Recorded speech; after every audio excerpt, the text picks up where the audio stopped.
മാഷേ, എന്താണ് ഈ ഇടത് ഹിന്ദുത്വം? അത് സംസ്ഥാനത്ത് രൂപപ്പെട്ട് വരികയാണോ? അതിന് കൂടുതൽ കളമൊരുക്കി കൊടുക്കുന്നത് നമ്മുടെ ബഹുമാന്യനായിട്ടുള്ള മുഖ്യമന്ത്രി പിണറായി വിജയനാണോ എന്ന ആശങ്ക പലരും ഉന്നയിക്കുകയാണ്. ഗോവിന്ദൻ മാഷും കഴിഞ്ഞ ദിവസം ചോദിച്ചു, എന്താണ് ഈ ഇടത് ഹിന്ദുത്വം?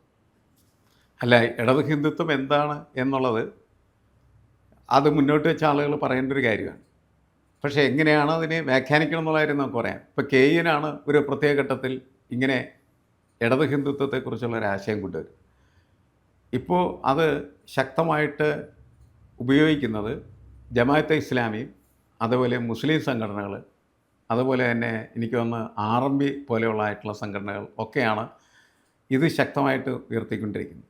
എന്നുവെച്ചാൽ ഇടത് ഹിന്ദുത്വം എന്ന് പറയുന്നത് വളരെ ധ്രുവീകരിക്കപ്പെട്ടൊരു സമൂഹമാണ് ഇപ്പോൾ കേരളം. സാമുദായികമായിട്ടും മതപരമായിട്ടും വർഗീയമായിട്ടും ധ്രുവീകരിക്കപ്പെട്ടൊരു സമൂഹമാണ്.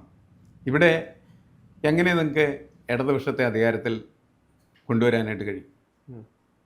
അതാണ് ഇടതുപക്ഷം നേരിടുന്ന ഏറ്റവും വലിയ പ്രതിസന്ധി എന്ന് പറയാം. കാരണം നമ്മൾ തദ്ദേശ സ്വയംഭരണ സ്ഥാപനങ്ങളിലേക്ക് നടന്ന തിരഞ്ഞെടുപ്പിൻ്റെ റിസൾട്ട് വന്ന സമയത്ത് ഉയർന്ന ഒരു ചോദ്യം ഇതാണ്: മലപ്പുറം കൊണ്ട് കേരളം ഭരിക്കാം ഇല്ലേ? അതെ അതെ. മലപ്പുറം കൊണ്ട് കേരളം ഭരിക്കാം എന്ന് പറഞ്ഞാൽ എന്താണ്? ഞങ്ങൾ മുസ്ലിങ്ങൾ കേരളം ഭരിക്കുന്ന കാര്യത്തിൽ തീരുമാനമെടുക്കും എന്നാണ്.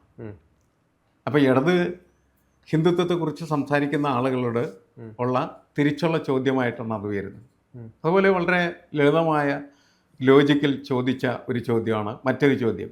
അതായത് തിരുവനന്തപുരം കാവ്യവൽക്കരിച്ചു, അപ്പോൾ മലപ്പുറമോ?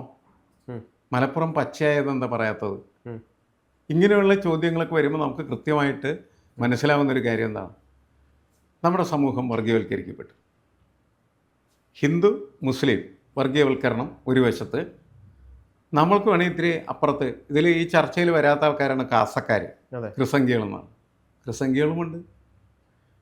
പക്ഷേ ഈ തെരഞ്ഞെടുപ്പിൽ BJPക്ക് കാര്യമായ മുന്നേറ്റം ഉണ്ടാക്കാനായിട്ട് കഴിഞ്ഞില്ല എന്നുള്ളതിൻ്റെ പേരിൽ ക്രിസംഖ്യകളുടെ ആവേശമൊക്കെ കെട്ടുപോയി എന്നാണ് ഞാൻ മനസ്സിലായത്. അപ്പോൾ അവരും ക്രിസ്ത്യാനികളും കൂട്ടമായിട്ട് എന്ത് ചെയ്യുന്നു? UDFന് വോട്ട് ചെയ്യുന്ന സ്ഥിതിയിലേക്ക്. അപ്പോൾ ക്രിസ്ത്യാനികളും മുസ്ലിങ്ങളും ഒരുമിച്ച് ചേർന്ന് കേരളം ഭരിക്കാനായിട്ട് തീരുമാനിച്ചിരിക്കുന്നു എന്ന് വേണമെങ്കിൽ കരുതാം. അപ്പോൾ ഇടതുപക്ഷത്തിന് എന്ത് ചെയ്യേണ്ടി വരും? അങ്ങനെയാണ് ഇവർ പറയുന്ന രീതിയിൽ ഇടതുപക്ഷം ഒരു ഇടതുപക്ഷ ഹിന്ദുത്വം എന്ന നിലക്ക് മാറും. ഇന്നലത്തെ എറണാകുളം ജില്ലയിലെ പ്രധാനപ്പെട്ട ചർച്ച എന്താണ്? എറണാകുളത്തെ മേയർ ആരാ? അതിൽ ലത്തീൻ കത്തോലിക്കനാണ്. എന്ന് വെച്ചാൽ രാഷ്ട്രീയം ഇവിടെ ഇല്ല. രാഷ്ട്രീയമില്ല. ഇപ്പോൾ കോൺഗ്രസ് ആണെന്നോ അല്ലെങ്കിൽ CPM ആണെന്നോ ഒന്നും പറയുന്നതിൽ കഥയില്ല. കാരണം വെച്ചാൽ ഇതിൻ്റെയൊക്കെ പിന്നിൽ എന്തു മാത്രമേ ഉള്ളൂ? മതം മാത്രമേ ഉള്ളൂ. അല്ല, എത്ര ശക്തമാണ് ഈ നമ്മുടെ കൊച്ചിയിലെ കാര്യം. ഒരു കാലത്ത് കൊച്ചി എന്ന് പറയുന്നതിൽ പോലീസ് കമ്മീഷണർ ആരായിരിക്കണം എന്ന് തീരുമാനിച്ചെടുത്ത് ഇവിടുത്തെ സഭയാണ്, അതിരൂപത. മനസ്സിലായി? അവർ പറഞ്ഞാലേ വെക്കാൻ പറ്റുള്ളൂ. അല്ല, അത് അങ്ങനെയാണ് ഈ രീതികൾ.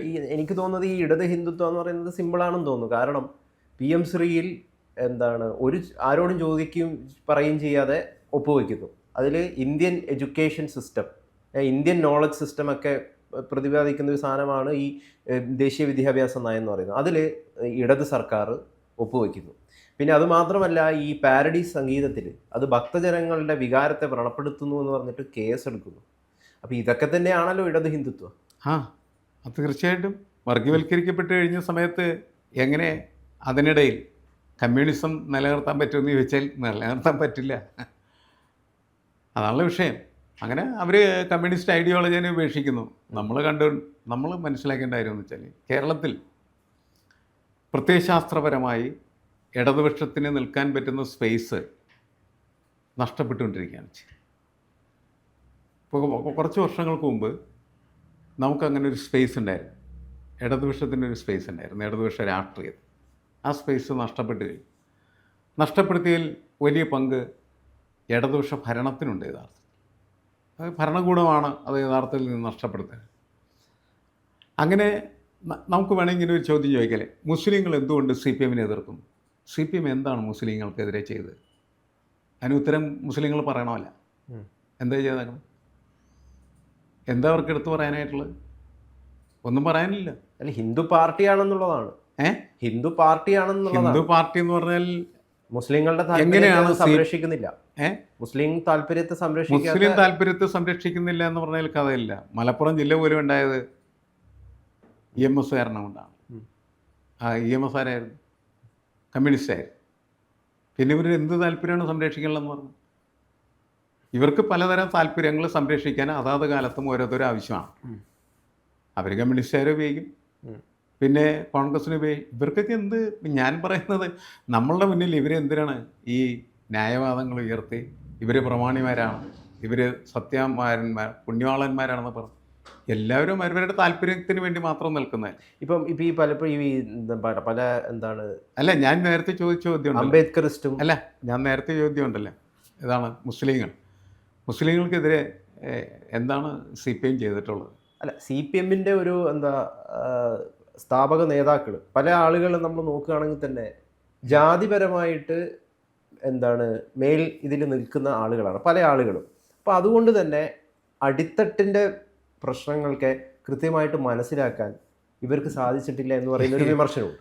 അല്ല, ഞാൻ പറയുന്നത് അപ്പോൾ അതിൻ്റെ റൂട്ടിൽ തന്നെ CPM-ന്റെ റൂട്ടിൽ തന്നെ ഈ ഒരു സവർണാധിപത്യം നിലനിൽക്കുന്നുണ്ട്.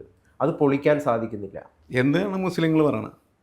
അല്ലെ എന്ന വ്യാഖ്യാനം വരുന്നുണ്ട് കേട്ടോ. അല്ല, ഞാൻ ചോദിക്കുന്നത് എങ്ങനെയാണ് കമ്മ്യൂണിസ്റ്റ് പാർട്ടി കേരളത്തിൽ ശക്തി പ്രാപിക്കുന്നത്? ശക്തി പ്രാപിക്കുന്നതിന് പ്രധാനപ്പെട്ട കാരണം എന്ന് പറയുന്നത് കേരളത്തിൽ നിലനിന്നിരുന്ന അടിമത്തം, അതുപോലെ വർണ്ണാധിപത്യം, അതിനെതിരെ ശക്തമായിട്ടുള്ള പോരാട്ടം നടത്തിയതിൻ്റെ ഫലമായിട്ട് പുന്നപ്ര വയലാർ പോലെയുള്ള സമരങ്ങൾ. അത് എന്തിനായിരുന്നു എന്ന് ചോദിച്ചാൽ ഈ പുലയന്മാർക്കും ഈഴവർക്കുമൊക്കെ അവരുടെ വീട്ടിലെ സ്ത്രീകൾക്ക് മാനം കാക്കാൻ വേണ്ടിയുള്ള സമരം കൂടിയായിരുന്നു. വേറെ പല ആംഗിളുകൾ അതിനുണ്ടെങ്കിൽ പോലും അതിനുശേഷമാണ് സ്ത്രീകളുടെ ശരീരത്തിൽ ഈ മാടമ്പികൾ, സവർണ മേധാവികൾ കൈവെക്കാനായിട്ട് ധൈര്യമില്ലാത്ത അവസ്ഥയുണ്ടായത്. അങ്ങനെയാണ് സംഭവിച്ചത്. എന്തിനാണ് പുൽപ്പള്ളിയിൽ ഈ ജന്മികളുടെ തലവെട്ടിയത്? ഇതൊക്കെയാണ് അതിൻ്റെ ബേസിസ് എന്ന് പറയുന്നത്. അപ്പോൾ അത് ആരുടെ താല്പര്യ സംരക്ഷണത്തിന് വേണ്ടിയായിരുന്നു? മാടമ്പികളുടെ സംരക്ഷണത്തിന് വേണ്ടിയിട്ടല്ല. ഈ പാർട്ടി ഉണ്ടായത് ഇങ്ങനെ ഉള്ള മനുഷ്യരുടെ പ്രശ്നങ്ങൾ ഏറ്റെടുത്തിട്ടാണ്. പിന്നീട് അതിനത് കൈവിടേണ്ടി വന്നു. അതുകൊണ്ടാണല്ലോ അവർ തീർച്ചയായിട്ടും ഭരണത്തിൽ നിന്ന് പോലും പുറത്തു പോകാവുന്ന രീതിയിലേക്ക് എത്തുകയും ഈ അച്യുതാനന്ദൻ പോലും അത് കൈവിടേണ്ട അവസ്ഥ വന്നിട്ടില്ലേ? ചില സമരങ്ങളോട് മുഖം തിരിച്ചു നിന്നല്ലോ. ശരിയാണ്. ലാഹ ഗോപാലിൻ്റെയൊക്കെ സമരം അതങ്ങനെ പറയുന്നതാണ് നല്ലത്. അതിനോട് മുഖം തിരിച്ചു, ശരിയാണ്. പക്ഷേ ആത്യന്തികമായിട്ട് അവർ നടത്തിയ ഇമ്പാക്റ്റ്, അല്ലെ അവരുണ്ടാക്കിയിരിക്കുന്ന സ്വാധീനം എന്ന് പറഞ്ഞാൽ എന്താണ് എന്ന് ചോദിച്ചാൽ അത് ഈ സാധാരണക്കാരുടെ ജീവിതത്തെ മെച്ചപ്പെടുത്തുന്നതിന് വേണ്ടിയിട്ടുള്ള പരിശ്രമങ്ങളാണ് അവർ എക്കാലത്തും നടത്തിയിട്ടുള്ളത്. അതിൽ മാറ്റം വരുന്നു. നമ്മളിപ്പോൾ എതിർക്കുന്ന അതിനെയാണ്. അതിൽ മാറ്റം വരുന്നു. അവർ ഈ സാധാരണക്കാരുടെ പ്രശ്നങ്ങളെക്കാൾ കൂടുതലായി മധ്യവർഗികളുടെയും അതേപോലെ തന്നെ ഉപരിവർഗ ജീവികളുടെയും താല്പര്യങ്ങളിലേക്ക് സഞ്ചരിക്കുന്നു. ഇതാണ് ഇപ്പോഴത്തെ അതിനെതിരെയുള്ള അതിശക്തമായിട്ടുള്ള രാഷ്ട്രീയ ആക്ഷേപം എന്ന് പറയുന്നത്. അതാണ് പ്രശ്നം. അപ്പോൾ സാധാരണക്കാർ അല്ലെങ്കിൽ താഴെത്തട്ടിലുള്ള ആളുകൾ എന്ന് പറയുന്നവരുടെ പ്രശ്നങ്ങളിൽ നിന്ന് ഇതിൻ്റെ ഒരു ആങ്കറിങ് എന്ന് പറയുന്നത് മധ്യവർഗത്തിലേക്കും ഉപരിവർഗത്തിലേക്കും പോയി എന്നുള്ളതാണ്. അതാണ് അതിനെതിരായിട്ടുള്ള രാഷ്ട്രീയമായിട്ടുള്ള അതിനെതിരെയുള്ള ഒരു പ്രതിഷേധം എന്ന് പറഞ്ഞാൽ അതാണ്. അതല്ലാതെ മറ്റത് ഒക്കെ ഇത് ഹിന്ദു പാർട്ടിയാണ്. കാരണം ഇതിൻ്റെ പ്രധാനപ്പെട്ട ആളുകൾ അവരായിരുന്നു. മനസ്സിലായോ?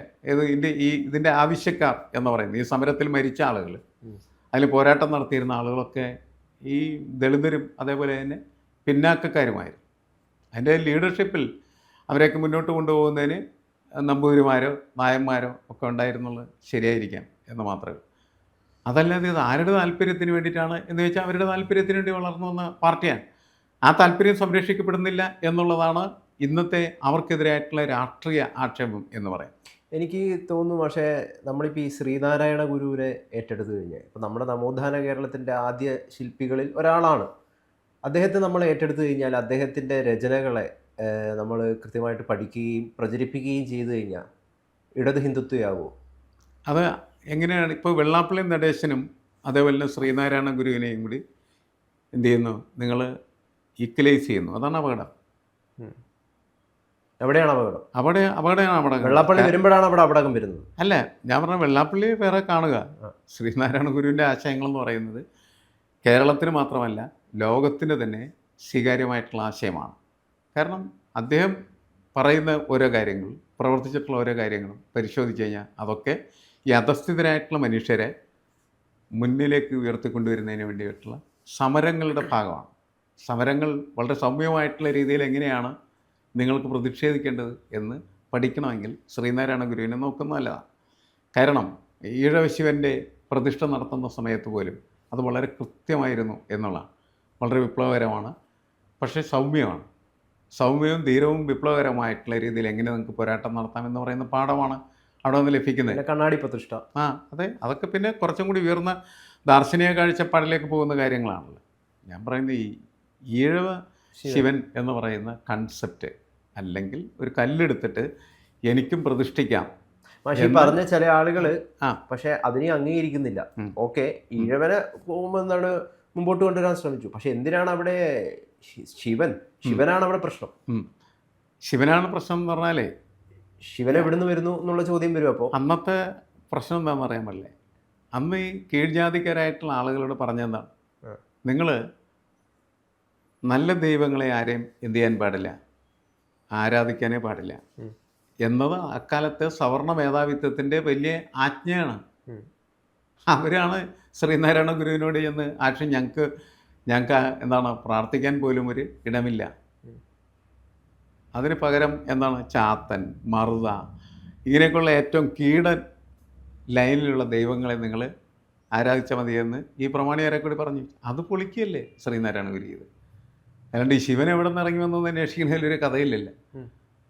എങ്ങനെ ഇത് പൊളിക്കുന്നു, അതിനാണ് പ്രാധാന്യം നമ്മൾ കൊടുക്കേണ്ടത്. ശിവനെ വെച്ചാണ് പൊളിച്ചത്, മനസ്സിലായി?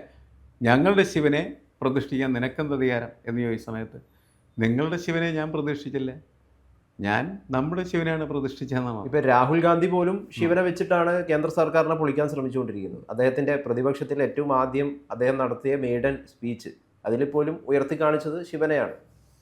അതെ, രാഷ്ട്രീയത്തിന് എങ്ങനെയാണ് ഈ ഓരോരോ കാര്യങ്ങളെ വിപ്ലവകരമായിട്ടുള്ള രീതിയിൽ ഉപയോഗിക്കാനായിട്ട് കഴിയുന്നത് എന്നത് നല്ല കാര്യങ്ങളാണ്.